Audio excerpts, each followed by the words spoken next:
Morning, everybody. Good afternoon and good evening, too, depending on where you're viewing this from.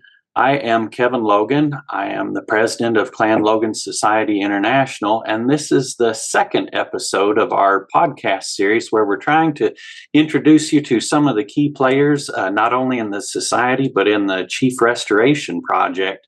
In the last episode, you'll recall some familiar faces are back here with us. We have Sean Logan, the genealogist for the society.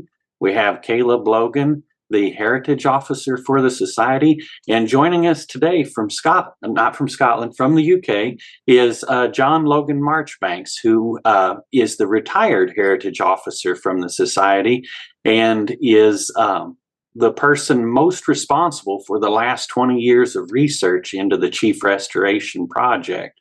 So, Sean, do you want to tell us just a little bit about yourself as a brief intro to remind people who you are?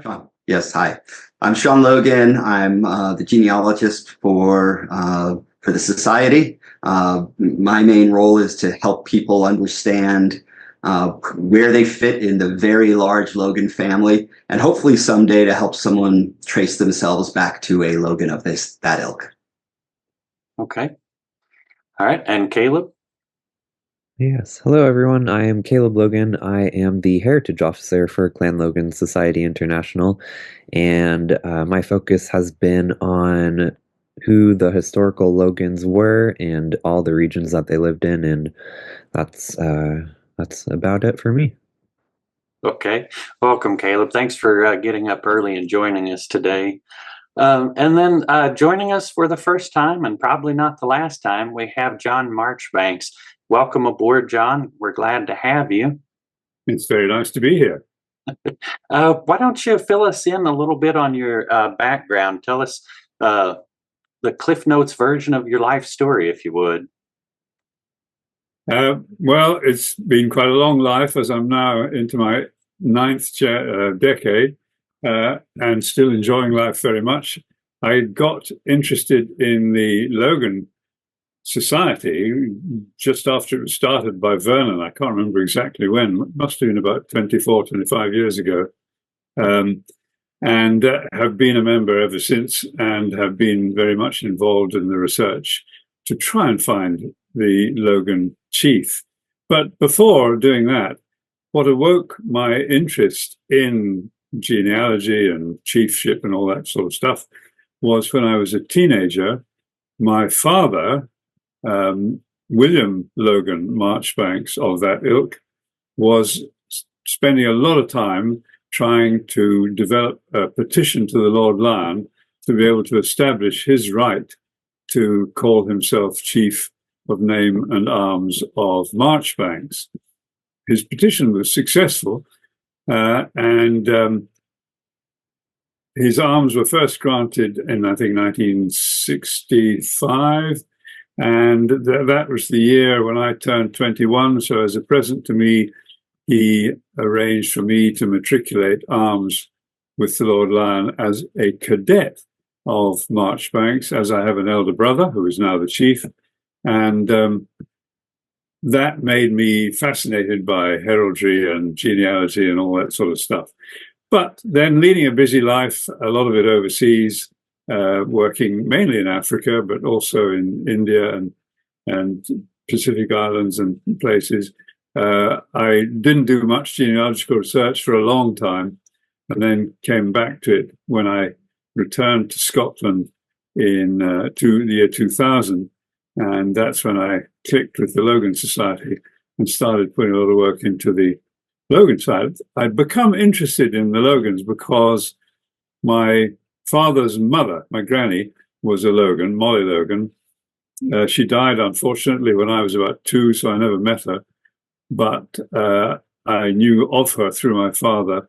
And I came across an old handwritten history by my grandfather, written in the early 1940s, in which he said that his wife was a descendant in the 7th generation of the last Logan Laird of Wrestlerig. So that, of course, intrigued me greatly. And I decided I'd like to dig into that side of the family, as the Marjoribanks side had been pretty well documented. Although I have to say, I do have the honorary post of genealogist to the Clan Marjoribanks Society, but I haven't been doing very much on that post in recent years. So having met Vernon Logan by email correspondence, he introduced me to Peter Logan, who was a Logan also living in England, who was working on the general history of the Logans and had amassed a huge amount of information. And he and I started working together, and that was the beginning of our more detailed work looking for the chief of the Logans. Okay. I'd like to ask a couple more in-depth questions on some of what you mentioned. You mentioned that it was your father who restored the chiefship. Can you tell us a little bit more about what he had to do, the things he had to go through to restore the chiefship, and maybe what happened that caused the lapse in the chiefship?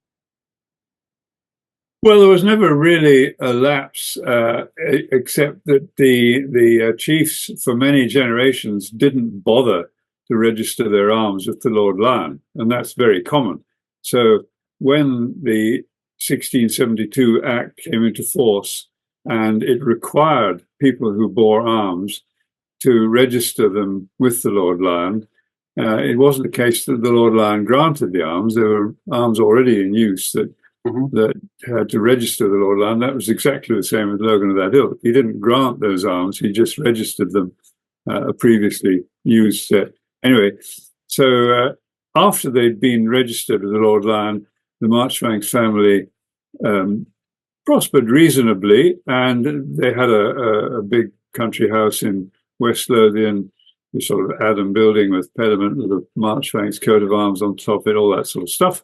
But in the early 19th century, they had one heir to the chiefship, Alexander Marjoribanks of Marjoribanks, who was a bit of a wastrel in a sense. Not really. He traveled all over the world. He visited New Zealand in the early 1830s. He was in Australia at about the same time. He traveled all around North America, and he wrote books on all his travels. We thought he'd never married, but we found that on his voyage to New Zealand, he'd actually married his housekeeper on board. They'd been married by the captain of the ship. But I've never been able to trace any descendants of that, and he never claimed to have any sons, certainly not legitimate ones. So when his father died, and he became the Marjoribanks of Marjoribanks, when he died, virtually all the money in the family had been dissipated, and very similarly to the Logans, in a similar time frame, early 19th century, the estates were all sold up. And I can remember my father telling me that his grandfather had told him that he'd had a big bonfire of all the family papers, because he'd said, well, the estates are all gone. We don't need these anymore. Chuck them all, including the original registration of the arms and so on a big bonfire. So they went. And I think that's possibly what happened to the Logans as well.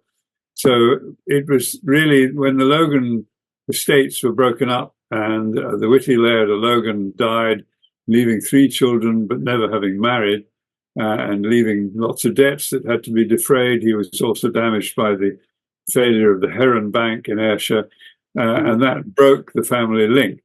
Luckily for us, we knew the line of descent from that last one. It was just a matter of proving it. Now, the difficulty then, because my father had to prove that he was the eldest surviving son of the eldest surviving son, blah, blah, blah, right back to the guy whose arms had been registered in 1673. That's the difficult bit. And it was done through finding the original wills, finding birth entries and so on. And he was able to satisfy the Lord Lion that he was indeed the eldest son of the eldest son. So we have a direct line of male descent going back to a chap called Philip Marjoribanks of that ilk, who first appeared in the records in 1485. And I think my brother is probably his 19th great-grandson or something like that. So there is that continuity. But because it had been allowed to lapse for nearly 300 years, it took an awful lot of work to prove it. So I thought to myself, well, I've seen what my dad did. Now I know what to do. It should be an absolute doddle sorting out this Logan business. But goodness, was I wrong? But it was great fun to embark on the challenge, and I've enjoyed it ever since. And I'm jolly glad that Sean and Caleb are picking up where I left off, if you like, because I had really reached the end of my abilities, I would say, in terms of enthusiasm for spending hours in a research room and that sort of thing. But it needs a younger man to take it on, and I'm sure they will be able to push things much further than I ever did. Yeah, I am very grateful that both of them have joined in, and now we have two gentlemen doing the work that one gentleman was doing. So we should be able to get it done twice as fast now, right? Good luck. Good luck. We'll see. Yeah. So that's interesting that there was sort of that parallel between the Marjoribanks chap who decided to take off sailing around the globe and not produce an heir, and then our witty Laird of Logan Hugh. What year did you say it was that your Marjoribanks chap decided to go for a sail? Well, the barony of Marjoribanks, I know, was sold in 1828, and the estates, the lands, and the house were sold in 1866, I think. So okay. It was around that was the time of the collapse of the family history. And there was another parallel with the Logans that intrigued me, was that there's another branch of the Marjoribanks family who always thought they were the chiefs, the Logans, the Marjoribankses of Lees, and they were quite well connected. One of them was Chief Lord of the Admiralty, and they had a peerage on that side of the family, and a couple of baronetcies and a few knighthoods and stuff. And I think they thought they were the bee's knees. And when this family who came out of nowhere and said, no, you're not the chiefs, we are, it struck me this is similar to the Wrestlerick situation. The Logans of Wrestlerick became much more well known and had much more impact on the history of Scotland than the Logans of that ilk.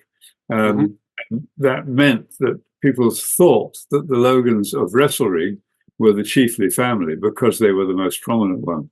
But and it was that led me to start examining in detail Logan Hume's history of the Logan family, in which he claims that the Logans of that ilk are descended from the fourth son of the last Baron of Wrestlerick. And I thought, that looks a bit funny. Why would they be of that ilk if they were descended from a fourth son? You know, of that ilk is eldest son of the eldest son.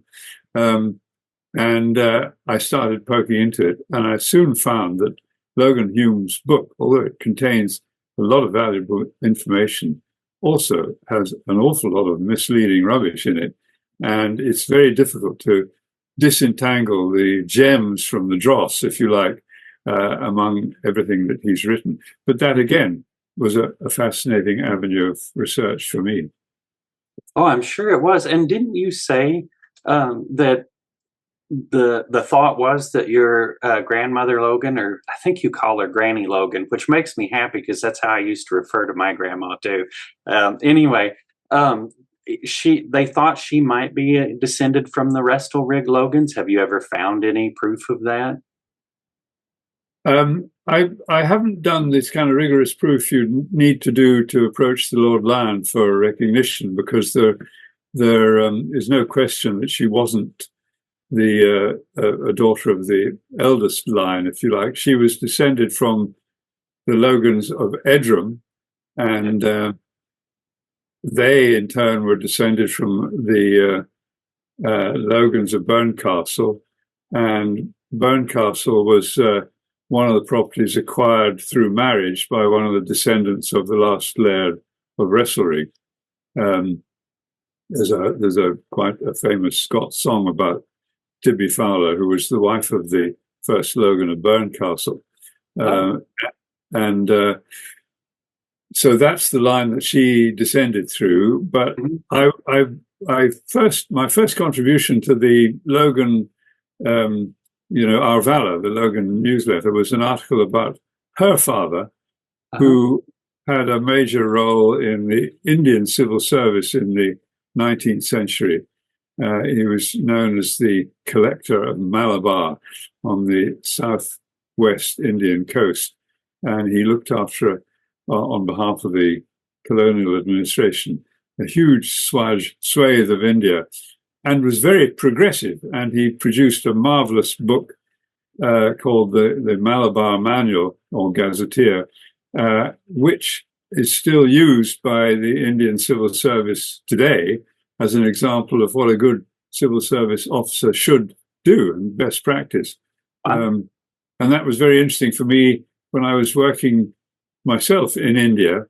And I mentioned to a chap in the Indian civil service, I was driving along in his car on a dusty road in just north of Bombay or Mumbai. And I said, by way of conversation, oh, my great-grandfather worked in India. He was William Logan, the collector of Malabar. There was a screech of brakes. The car slid to a stop. The chap turned to me and said, do you mean to say I'm sitting in the same car as the great-grandson of William Logan of Malabar? I said, yes. What's so special about that? And then he explained the place that Logan had in folklore, if you like, of the Indian civil service. And on the back of that, I was later invited to address a seminar on the works of William Logan held at the University of Cochin in Malabar, which I had to present a paper on William Logan and his relevance to modern politics in Kerala. So it was fascinating. That made me think, oh, these Logans are something special. You don't have to trace yourself to the Chiefly line or to the Wrestlerigs to find Logans who've done a power of good work in all sorts of places all over the world. That's fascinating. You've never told me that story before. That's incredible, and it makes me think that there's a possibility that when our commander starts looking for the chief of name and arms of Logan, it's entirely possible we may find him living in India, or we might find him living in South Africa. And I think those are, I know that it's a lot more likely we still need to do work in the Scottish archives, but in that one story, you've connected somebody with the Logan surname back to Scotland who was living in India for quite a long time. Did any of his family stay in India? Or did most of the civil servants return to the UK for retirement? Do you know? Yeah, no, his particular family didn't. But funnily enough, in 2016, I was on holiday in France. I'd rented a farmhouse from a chap, and he turned up when we arrived. It was a big family holiday. All my descendants were there. And he appeared, and he looked exactly like me. We could have been twins. And he said that his grandfather was a Logan from India. And he had the history of the Logan family, and he showed it to me where, and I didn't actually ever discover whether we were related or not, but it was fascinating to meet a French Logan. So there you are, they're spread all over the place. Oh, fascinating. And his last name was still Logan? He had descended directly to where his surname was Logan? His surname was Logan, yes. But no, I may be wrong. No, I think he had the surname Szerzynski or something, but his middle name, like me, was Logan. Ah, okay. Yeah, wow. See, I'm telling you, these are the stories that I'm glad you joined us today. These are the stories that I think will help illuminate a lot of the history of the Logans that we just haven't had time to uncover or even talk about. All of our research work has been focused on finding the chief of name and arms, but there were a lot of Logans who, like you said, contributed greatly to the development of different things, whether it was in Scotland or here in the United States or Canada or India. I think we have a lot more chronicling to do and a lot more stories to tell. So thanks for that. Pleasure. Let's see. I've got to take a quick look at my notes. You were talking earlier about what motivated you to get involved with the Chief Restoration Project and everything, and I think that makes a good branching off point to bring our other two friends in here. Sean, what was it that got you motivated to start looking into the Chief Restoration Project? I mean, the most simple answer would be a email from you, but I'll give a. You were drafted. I was drafted. I'll give a slightly more complicated answer. I had always been interested in genealogy, and much like what John said, normal life got a hold of me, and I was way too busy to do it. As I started to reach the point where I was realizing I was going to retire soon, I thought about, well, what am I going to do with my life? And my answer was, I want to do genealogy, and I want to write the story of my family, which I'm still working on. And to do that, I joined the pre-1800 Logan group, which has the Logan DNA Project, and they break us into limbs and kind of helps us and helps each other do their research, especially pre-1800, where things get really, really difficult. And through that, there was an invitation to join a call that the Logan Society had talking about the Chief Restoration Project. And I was not a member before that, so I joined as a guest. And John, I believe you were on that call. Kevin, I know you were on that call. I think it was led by Bruce. And after that call, I immediately joined the society and started to think a little bit about, well, what limb is the Logans of that ilk? And the answer is we don't know, and all of those kinds of things. And it was shortly after that I got made the coordinator of Limb 1 for pre-1800.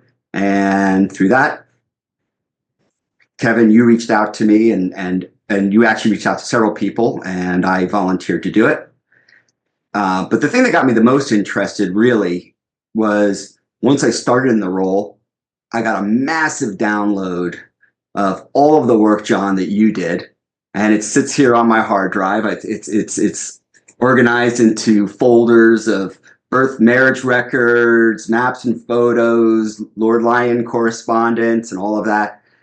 And it really was an impressive foundation to build off of. And it was so rich. I literally spent my first 6 months just going through that. So it was from the phone call to the email to getting John's stuff would be the simple answer. Yeah. That's a great answer. And for people that don't know, Sean was talking about the Logan DNA Project, and I've been a member on there for many years now. And I got to know Sean through there, whether he knew it or not. He was always commenting on people's submissions and stuff. It's like a messaging board for those of you who aren't familiar with it. And people can ask questions and things like that. And what I noticed was Sean was always out there trying to help answer people's questions and stuff. And I thought, man, it would be fantastic if we could have a guy like this step into the genealogist role, which had been open for probably almost a year at that time after our prior genealogist passed away. And it was like a huge blessing when he actually agreed to do it and stepped into half of the role that John was playing, who John was hoping to retire from the heritage officer role when I met Sean. So that's sort of how that came about. And again, Sean's answers to people were always really polite, insightful, and helpful. So that's how he wound up here with us today, at least from my perspective. And then, Caleb, what motivated you to get involved in studying the heritage of the Logan family? Well, I suppose if Sean was drafted by you, Kevin, then I was probably drafted by my Aunt Trisha. So have to recognize that. Uh-huh. But going back, as a kid, my dad was born in Scotland, so and my grandparents had a Scottish shop. So that had always made me interested in Scottish culture and Scottish history. With that, I focused, I read several books growing up, just trying to learn more about Scottish history and all of that. And I never saw the Logans mentioned once. Mm. There are the famous characters of Robert the Bruce, or maybe Mary Queen of Scots, or King James the Sixth. But never does a Logan show up. And of course, we weren't, kings or queens, but I found that this role let me kind of identify how the Logans have played a role in Scottish history. And as John was saying earlier, even if we weren't holding the most important positions, there were actually a fair number of Logans doing quite important work, Mhm. who, for whatever reason, just haven't been as recognized by history. So that motivated me to get involved and tell their stories, make sure that they aren't forgotten. Right.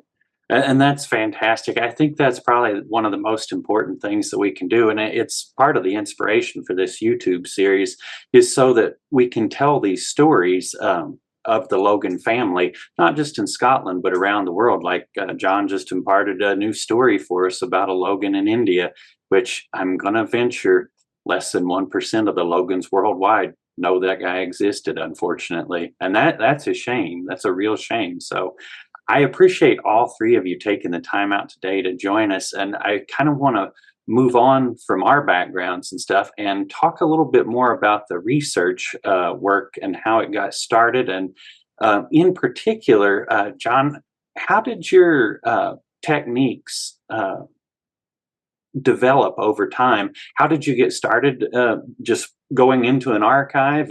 How did that come about? Well, I obviously was aware from seeing what my father had done that you have to dig until you find primary sources before you've got anything that's worth really serious reporting on, because there are many secondary sources and a lot of them are good, a lot of them contain a lot of rubbish. A good secondary source is the history of the Logan family. There's some good bits, but there's a lot of rubbish. So to get to the truth, if you like, you have to dig the primary sources till you see the old handwritten records, because all the records were handwritten until probably 150 years ago when typing started to come in. And that got me interested in old manuscripts and things. And the thing is that documents up to about 1700 were written in what's known as secretary hand, which is a kind of writing which is very different from the writing we know today. And while I had started looking actively at Logan history, I was a bit bedeviled by the fact that they were all written in this apparent gibberish to me. I mean, you look at a page of it, you just can't read it. Yeah. But luckily for me, in about 2011, when I'd already been working away, there was a project started in the area I lived in at that time, which was Berwickshire, near the English border, looking at the Battle of Flodden, which took place in 1513, and they wanted to develop an archive of resources in time for the anniversary of the battle, the 500th anniversary of the battle in 2013. And there was a little advertisement appeared in the Berwickshire News saying, anyone who wishes to contribute to this research will be given free lessons in paleography, that's reading this old handwriting, in exchange for working on old documents on behalf of the research project. So I thought, ooh, that looks good. So I went along to the library in Berwick and attended a number of lessons on paleography, and the teacher was very patient. There were maybe a dozen of us learning, and I found it completely fascinating. And it just so happened that I was the only one in the group who was a Scot. The rest were all English, because Berwick, as you know, is a town that changed hands 13 times between England and Scotland. But for the last 500 years, it's been in England. So everyone else there was asked to look at documents on the English side of the border, but they asked me to look at documents on the Scottish side. And that was sensible, because a lot of the Scottish documents contain words that simply don't exist in English. And it's quite difficult for somebody to read a document, not only in what we would call appalling writing, but also using words that nobody had ever heard of. So it was fun. And that got me going. And then I thought, well, I can apply this to my work on the Logan. So I started getting copies of lots of Logan wills and testaments and bonds and anything I could find that was in the old secretary hand, and I worked through it, old Sazins and things like that. And that led me to do a lot of work in the National Archives in Edinburgh, and it was used to go up by bus from where we lived in Berwickshire, spend the day there and bus home at night, and then spend the next week or so digesting what I'd done. And you raised in the last podcast, Sean, I noted that you were hoping you'd be able to photograph things. There are very few documents you can't photograph. They encourage photographing of documents. They're not secretive at all. But the only ones you can't is where they're too frail to flatten out. I've had one or two that they wouldn't allow me to photograph, but otherwise you should be able to photograph whatever you want. And you also mentioned in the last podcast about the seal of Patrick Logan of that hill. Well done finding that, because it's thrilling. I found in the archives the seal of, I think it's my 15 greats grandfather, whose name was Thomas Marjoribanks of Ratho.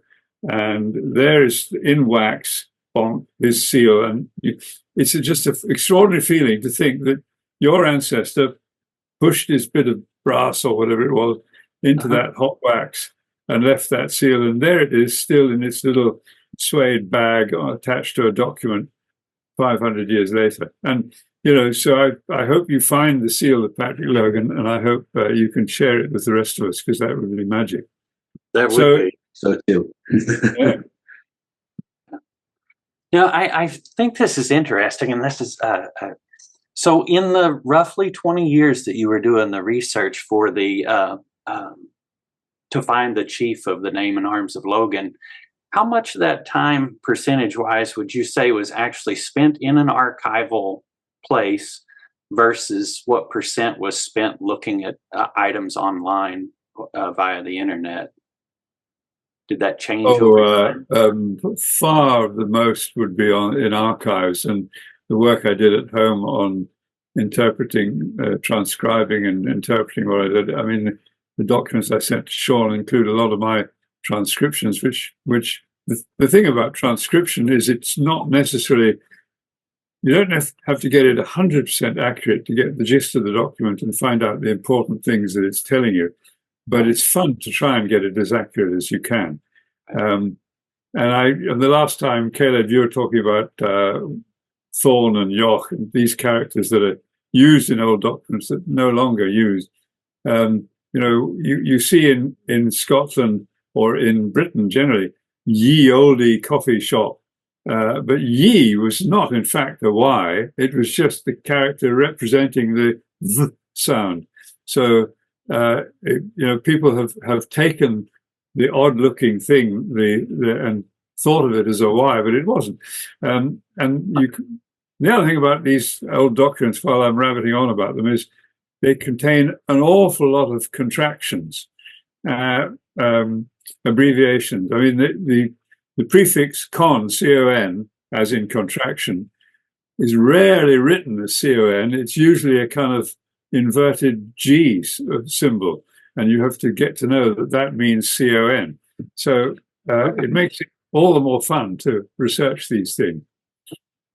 And I think part of the reason, well, the reason I was asking that is, Caleb, how much of your time so far as heritage officer has been spent doing research online versus in an archive? And this is not a negative. I just want to contrast that with the difference from 20 years ago versus today. Oh yeah, for me it's all online. Trying to identify, like you said, John, looking through secondary sources, but also trying to identify the primary sources, all through online archive resources. Yeah. And I think that's just the nature of the way things are going. Scotland has done such a good job of getting so many of their documents done online. And I know, Sean, you just recently have been working with someone at the National Library of Scotland. Is that right? Yeah, so, my answer is probably about I do 90% online, but my in person is usually not me because I'm not fortunate enough to live in Scotland. So I ran across a document it kept saying Cathcart MSS, and I just couldn't figure out what Cathcart MSS was. And this is the search for any primary source on Sir Robert and Sir Walter Logan, who had accompanied the Heart, and I finally found it in the Library of Scotland. So I wrote to them, and they were doing the work of reproducing it for us and then sending it to us. And I feel it's probably another secondary source, but at least it's a secondary source that stems from Sir Alan Cathcart, who actually returned from the battle with Bruce's Heart. So it might give us some more information. The lesson I would give to people who are listening to this is if you can't get to an archive, don't despair. There are other ways to get the documents. It might cost a few bucks, but it's not a lot. I think this was 30 something pounds to get this replicated, which is not bad at all. Yeah, and just following along with the email discussions you've had with the archivist or the librarian, I suppose it's a librarian.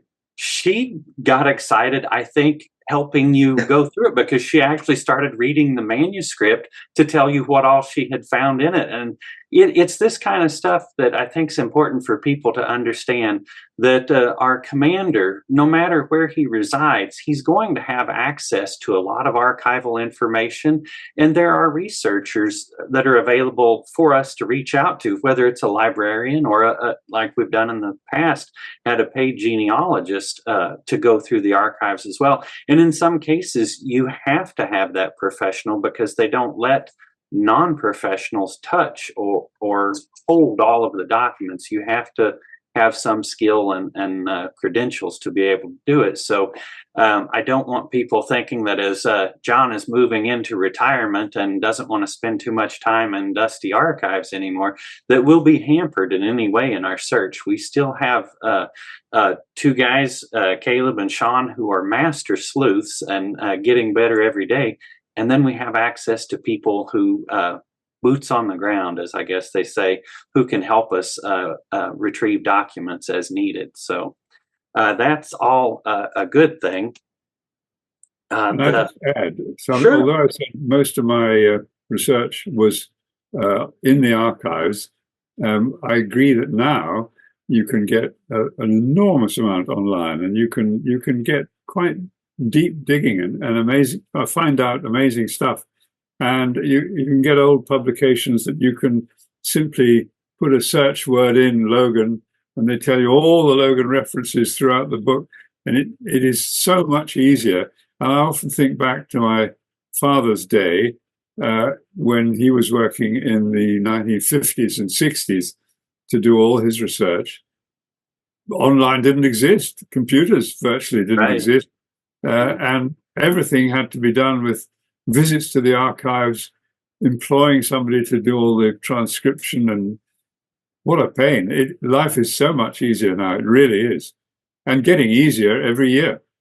Yeah, it also makes me think of something you had mentioned earlier, is Logan Hume's book, The History of the Logan Family. Imagine what he was trying to do by developing all of those family lines of the Logans, by only being able to go to archives. And then do you think it would be fair to say that some of the stories that he has gotten wrong or are mistaken information, do you think a lot of that developed out of letters from other Logan family members that he might have been able to correspond with, and they were telling him their family story as they had heard it for generations, and a lot of them linked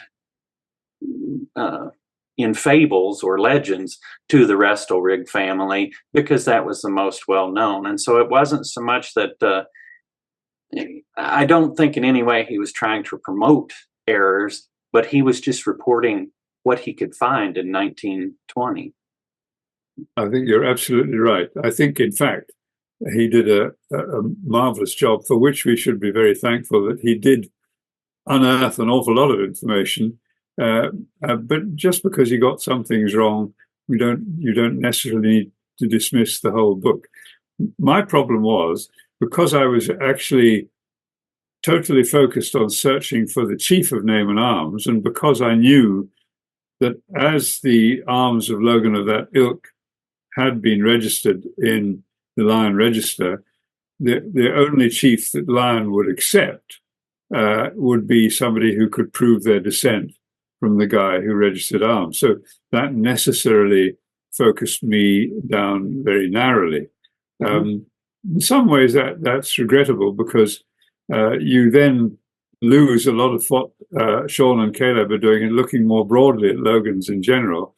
But it did allow me to identify that crucial thing that he'd got wrong, that the Logans of that ilk were descended from the Logans of Restelrig. There is a connection, though, in that the Logans of Restelrig held the barony of Grugar, and Grugar is only 13 miles from Logan. And I think that the Logans of Grugar were probably, I've never been able to prove it, but I think they were probably cadets of the Logans of that ilk, i.e. a junior branch of the same family. And then one of them married the heiress of the Restelrig estates, moved east to Restelrig, and made his fortune, basically, and the family went up and up from that. Meanwhile, the senior branch was left behind in rural Ayrshire and didn't really do very much, although they were involved, particularly in church politics, which was quite important in Scotland in the 16th and 17th centuries. There were a lot of Logan ministers, like Alan Logan of that ilk at Curras. Yeah, and Kevin, sure, go ahead. If I could add too, I think I wonder what secondary sources Logan Hume might have been coming across as well, because I just came across one from 1587, and it was detailing the mission of sending the Bruce's heart to Jerusalem. And so it says, they embalmed it. There was Sir Robert Logan, the knight, accompanying them, and then they made it to Jerusalem and buried the heart. And then on the way back, apparently they got stuck at Spain, and I was like, that's not exactly how it went, but all right. Wow. So there are things like that even, that was much more, the trip would have been much more recent for that author, but even back then they weren't always accurate. Right. That's a fantastic story.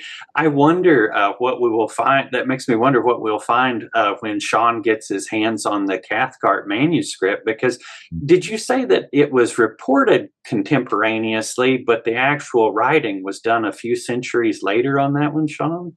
It looks to me like the writing was done in the 1800s, but until we get the actual document, I just don't think we're going to really know. It looks like the writings, though. What will be interesting to me is what is the nature of how the person who did the writing did it? Did they actually have documents from their ancestors? But even that, I mean, Caleb, to your point, what you were just talking about reminded me of my father, for those who may not know and probably don't know, talking about distinguished Logan, is an Egyptologist, and he actually was the one who brought the King Tut show to America back in the 1970s. I was fortunate enough to go to a temple in Egypt with him, and he's reading hieroglyphs off the wall. And so this would be a primary source, right? It's written by the Egyptians about their battle. I don't remember with who, and they talk about the glorious victory they had. Well, the Egyptians lost that battle. So, yeah. so beware of primary sources too. And so this is new information to me. I had no idea your dad was an Egyptologist. It's going to be a really good time when we sit down to share a pint with John and you and Caleb and all the others gathered when we meet in Edinburgh. There's a lot of background I'm completely unaware of. So I'm looking forward to this even more now. An actual Egyptologist. Egyptologist. Well, that's fascinating. I grew up as a small boy on the banks of the River Nile, a bit further south than Egypt in the Sudan, but the river always held a fascination for me. Yes, it's an amazing place. Yeah, Man, I feel like I'm getting to meet people who were in Roald Dahl books. I said it before and I'll say it again. Those books were so fascinating to me as a child, and now I'm getting to know people who grew up those lifestyles. It's fascinating. One other thing you mentioned, John, and I think this is probably key, and everybody on here by now should understand why, because I have this love affair with heraldry, was that in Logan Hume's book, he actually has a correct drawing of the arms of Logan of that ilk. And by correct drawing, I mean that it shows the piles as being red in color.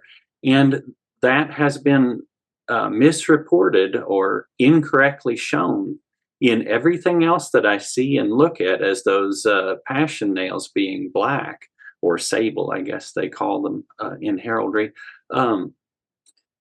What did you make of that? Did you notice that right away? Was this something that you knew already? Where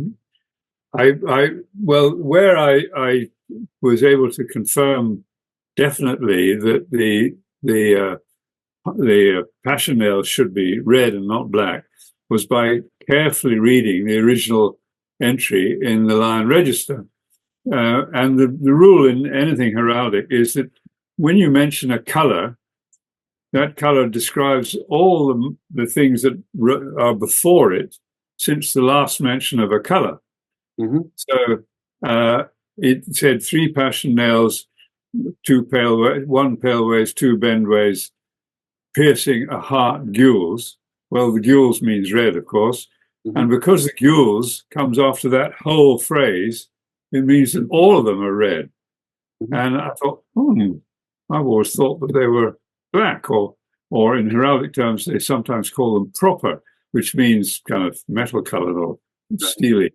And then I looked at Nisbet's heraldry, published in 1722, where it records both the arms of Logan of Berncastle and of Logan of that ilk, and it does it in the Petra Sancta method, where the hatching, vertical lines mean one color, horizontal one another, cross-hatch lines mean something else. And that clearly shows that the Logan of that ilk arms have red nails as well as a red heart. So there's no doubt about it at all that they should be red. But I think because the Wrestlerig branch used, as far as we know, black nails, although there are very few arms in color recorded for the Logans of Wrestlerig, that's probably been adopted as the Logan arms. Interestingly enough, the one in the crest is described, I think it's described as proper, which means it's steely color. So they're different, the ones in the crest and in the arms, in the shield. Yeah, and I since I learned of this difference in the colors from you, I think I learned it when you gave your our very first Zoom presentation in 2021, I think it was, where you went over the years of research that you'd done. You gave a fantastic presentation, and you shared the emblazonment from what's his name, Gaynor. Oh, John Gaylor, yes. Gaylor, that's it, John Gaylor. And that was the first time I had ever seen the arms properly presented with the red passion nails in it.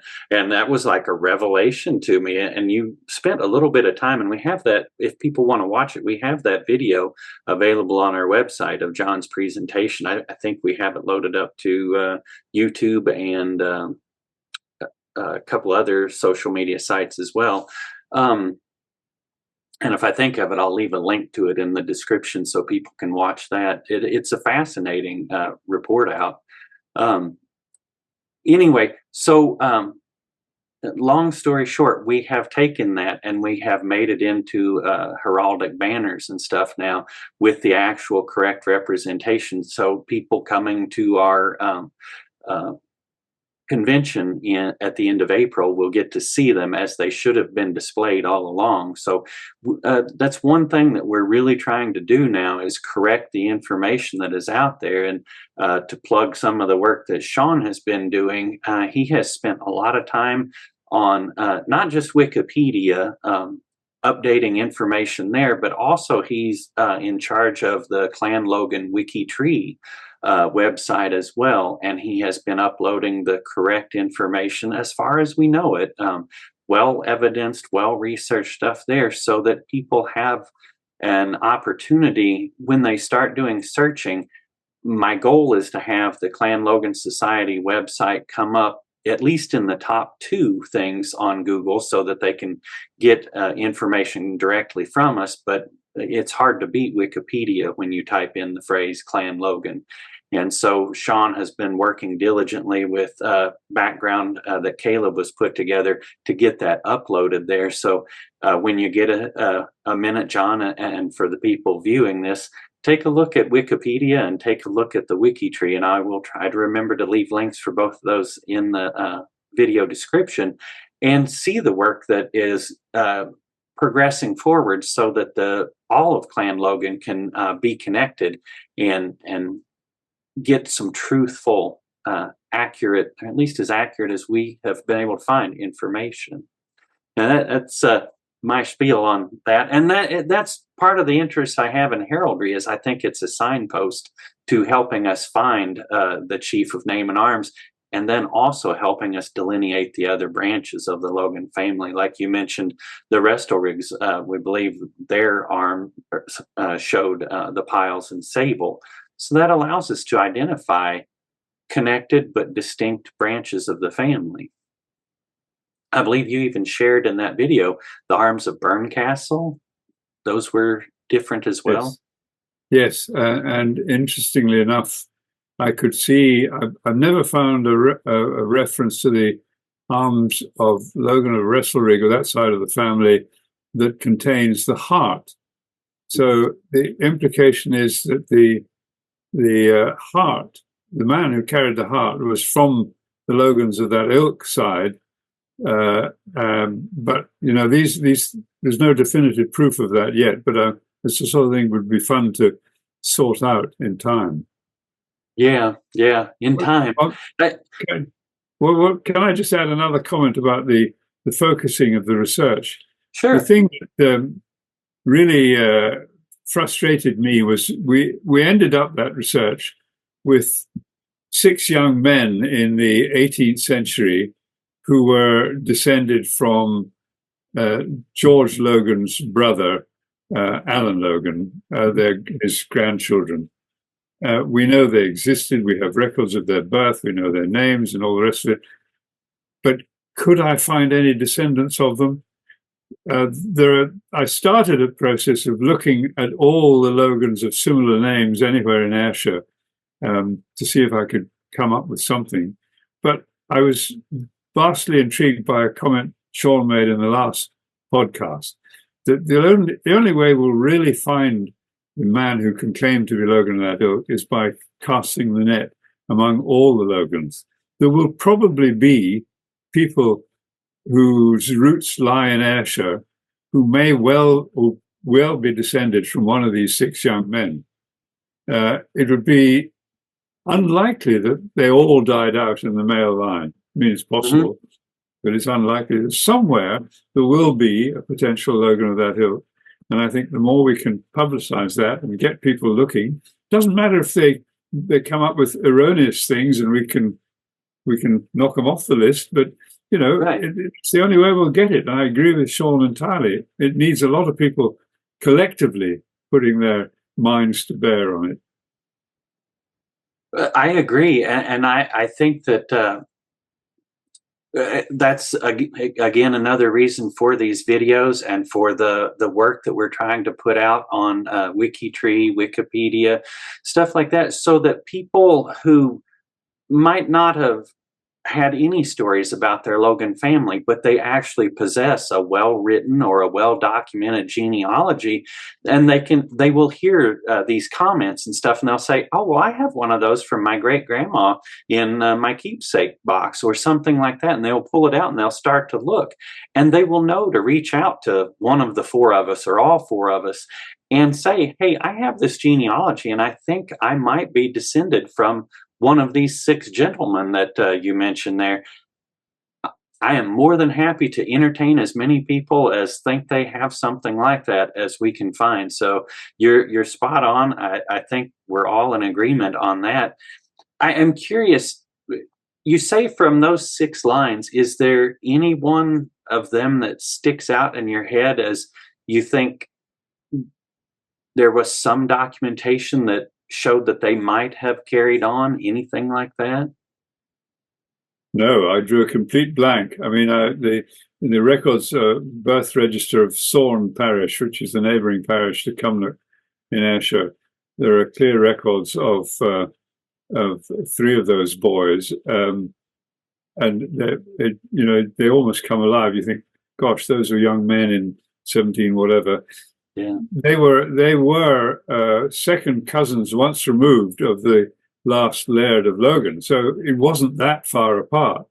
And why they didn't take it up, I don't know. Maybe it's because of that thing I raised earlier. The estates had gone, the money had gone. What's the point? Right. We'd be Laird. We wouldn't be Laird of Logan. We'd be Laird of nothing.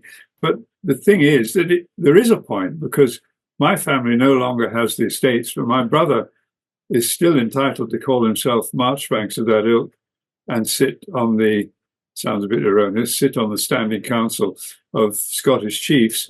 But, so we could find a Logan who could do that. So it is worthwhile. And just for those people who are listening to this and wondering what their names are, that they would be George Logan, William Logan, and Alan Logan, who are the children of Alan Logan, who was the brother of George Logan. I have that correctly. I'm sorry. They're the children of Charles Logan, who was the son of Alan Logan, who was the brother of George Logan. Thank you. Sorry. So it's, at least one of the names isn't the same as the rest. I'm sorry? Yeah, there's one. At least, yeah, there's one name that's not the same. Yes. Yeah, that's not a correct. convention. Really, yeah. They make Could it a have little done with a challenge. few more Calebs there, couldn't we? Oh yeah, boy, that would have been nice, right? Yeah. Caleb's and Kevin's would have broken it up a bit. It's all Charles's and George's, John's and Andrews and things like that. Yeah, just a funny aside on that. I think it feels like close to 50% of the people coming to the convention, their name is John. Either John or Jon. We've been trying to keep people separated, and we're like, okay, this is John Logan from Canada. Which part of Canada? This is John Logan from Colorado. The one in the mountains or the one in Denver? So it's been fun trying to keep people separated and know who's reserving what. But yeah, so anybody that was listening, all that information is available either in Sean's blog on our website. It's available on our Facebook page. Sean has been publishing articles once a day for the last several weeks, and then tends to keep going till the convention in that Facebook group. So if you're on Facebook, you can find us there. Again, I'll leave a link below in the description. And then also on WikiTree and Wikipedia, we're trying to get that information out there. So we just need people to consult with their grandparents and their great grandparents and their uncles and stuff like that. What genealogy records do you have that might indicate you're from this line? And we're more than happy to help take a look at it. The last thing I wanted to ask you guys, we're about out of time. If there was a moment or a time in the search, John, what would be the most exciting time that occurred, or the most exciting find that you came across when you were doing your research? I think for me, the most exciting thing was finding the protocol book of Gavin Ross, who was a notary public working in Ayrshire. And from that, we were able clearly to establish that the Logans of that ilk existed contemporaneously with the Logans of Wresselrig and were not descended from them. And so that was the key moment. And the other was finding early Sazins in the record. Sazin is a land deed, if you like, of the early 17th century, which clearly identified George Logan of that ilk, and his wife Bessie, and their son, and so on. Those were seminal moments for me that established the Logans of that ilk as a distinct and valued line of the Logan family. Yeah, John, I'll just say that the Sazine that you were just speaking of was also really valuable when I reviewed it, because it tells us what lands the Logans had, which is sizable, unless you compare it to an earl. Yes. Yeah, talk a little bit more about that, if you would, Sean. The looking at the lands and how that's helping. It's helping to an extent. So the reason why I started looking at the lands was when I was reading the work that John did from the protocol book. When you go back to the Alexander Logan of that ilk, who's the oldest one that we could find, in those records, you also have an Alexander Logan of Flat and his son and heir apparent Patrick Logan. And then you have Patrick Logan asking Alexander Logan of that ilk for a precept from the king. And I was just trying to figure out, who are these people? And what I was able to do, although I've come to no conclusions from it, unfortunately, is I was able to track the lands that the people had and note that through that Sazin that John found, that by the time you get to George and Bessie, they have the lands of Flat, and they have all the lands that were being mentioned in the protocol book that were owned by the Logans. The way you did that, and John, thank you for the lesson you gave me on that, is there's two keywords, of and in. So if it's Alexander Logan of Flat, it's their land. If it's Alexander Logan in Flat, they're a renter. And so using the ofs, I was able to trace a line of descent of lands, but of course we all know that they can be purchased. So, but it does give us a chance that anyone who wants to go down to the Cumnock region, they can see and walk on the lands, as long as it's not private property, that the Logans used to own. Yeah, so to me, that's fascinating. And I think that's an excellent thing to point out to people, is that land records can play a large role in finding who is who. And it's not just the land records showing that the Logans own something, but who was living next to them as well, because we might also be able to take a look at those, that family's land records, because it may refer again back to Logans who lived there a few generations down the line, from when we can conclusively prove Logans were there, to were they still living there and mentioned in other families' land records. So there's a lot of research that we still can do that Sean is right on top of. And I appreciate the tips from you, John, in how to research these, and even just say some of things like Sazin. I would have pronounced that completely wrong if you hadn't just said it. So thank you for that. And then, like I think Caleb, you mentioned last time, reading some of these old documents, it's a challenge because some of them are in Middle English, some of them are in Scots, some are in Latin, things like that. So a lot goes into this. So if you do happen to be one of the people who reaches out to us and says, hey, I have all this documentation, please understand it's going to take us a little while to go through it and everything, and give us some grace, because there's a lot of reading and a lot of details that have to be verified to prove to the Lord Lion the lineage that you're professing. So, Caleb, what's one of the most exciting things you've come across in your research so far? The most exciting. I feel like it's all been pretty exciting for me, honestly. I think I had a similar moment when I came across the protocol book of Gavin Ross, which Oh, sometimes I feel like I'm playing catch up to John, but it's the older information that I can get, the more excited that I am about it, just because it feels like we're accomplishing something.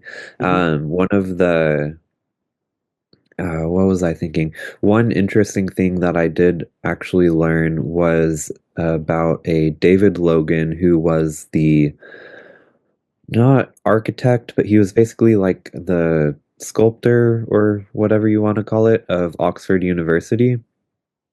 And so he was actually very important in getting he basically made a book of just various cuts of Oxford University, Oxford the town, and these were books that were distributed to, like, there was the Prince of Tuscany, all of these foreign dignitaries and other people. There was a Frenchman who, it was actually a pretty funny comment about the Frenchman, because it said that it was something along the lines of, as the French are wont to do, he made a lot of critical comments and essentially just criticize the university around his tour, but so I think it just goes to show that there are so many Logans out there, and this guy was a key figure in Oxford University in the 1800s, I want to say.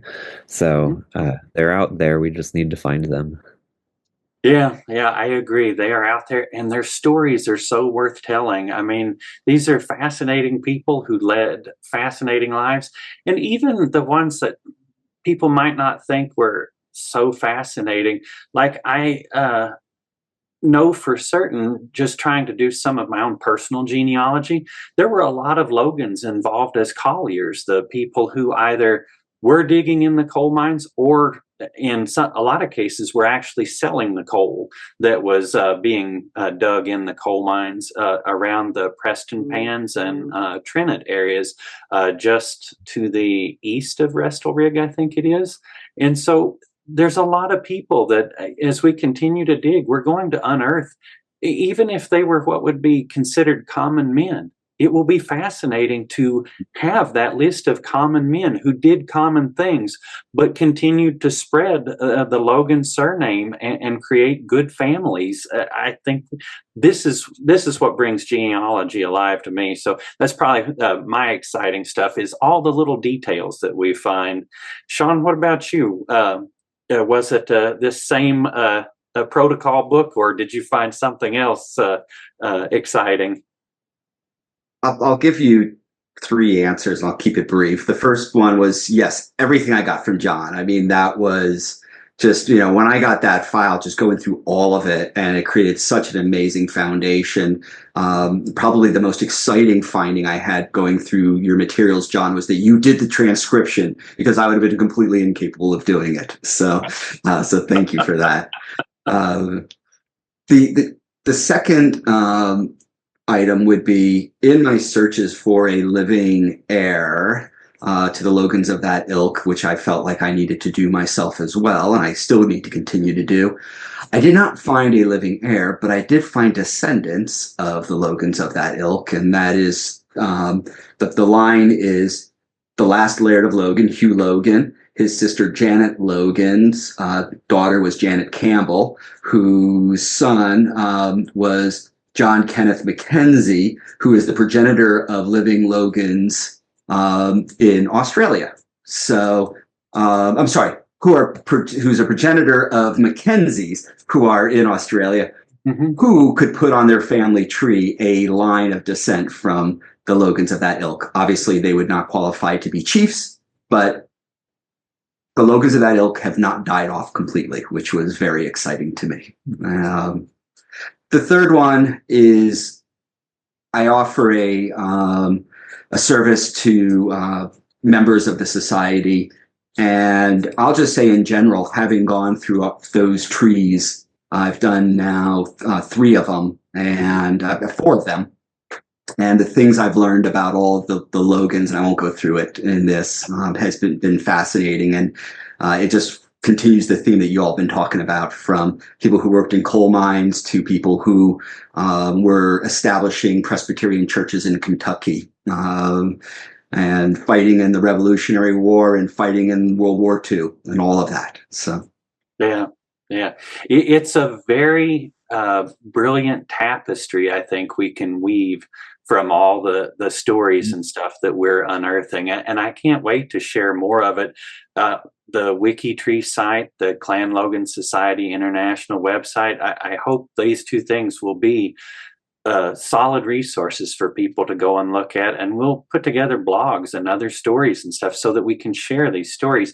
I'm curious, John, had you heard Sean's experience tracking the descendants of Hugh the Witty's sister down to becoming its Mackenzies in Australia? Is that right? Yeah, Sean had shared that with me, and I was fascinated too to think that we do know that somebody alive today is descended from that George Logan of that ilk.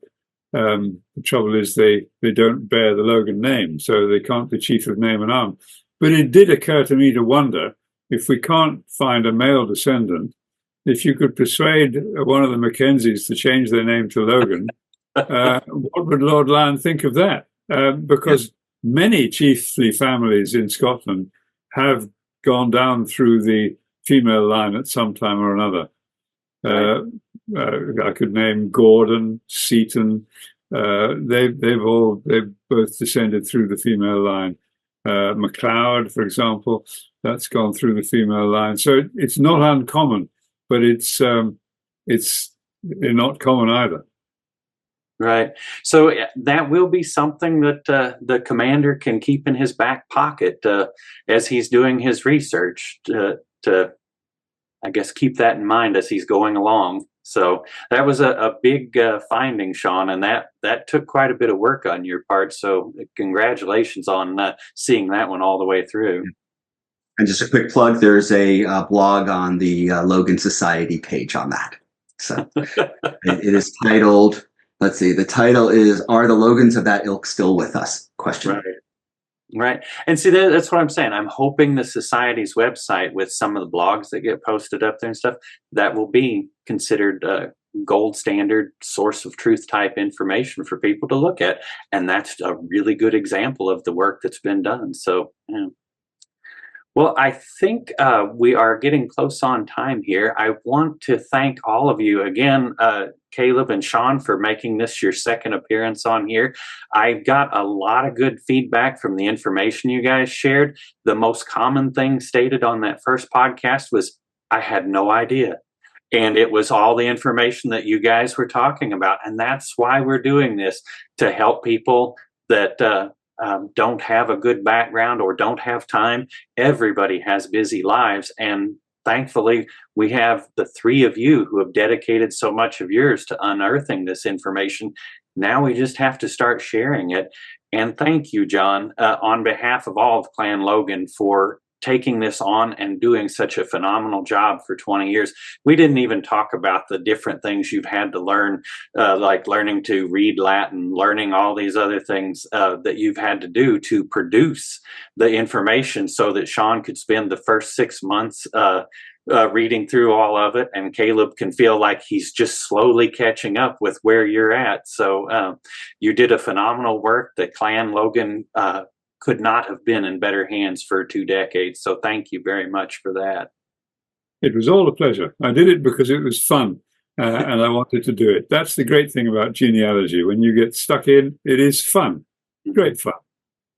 It helps that mystery part of the brain. There's a mystery I have to solve, and then there's all the things that you learn as you go through it, not the technical stuff as well as the stories about the people. So yeah, I encourage everybody to get involved in genealogy in some way, whether it's your own personal stuff or let us know if you want to help Sean and Caleb in the search for the chief and the delineation of the lines of Logan. Where did they all go?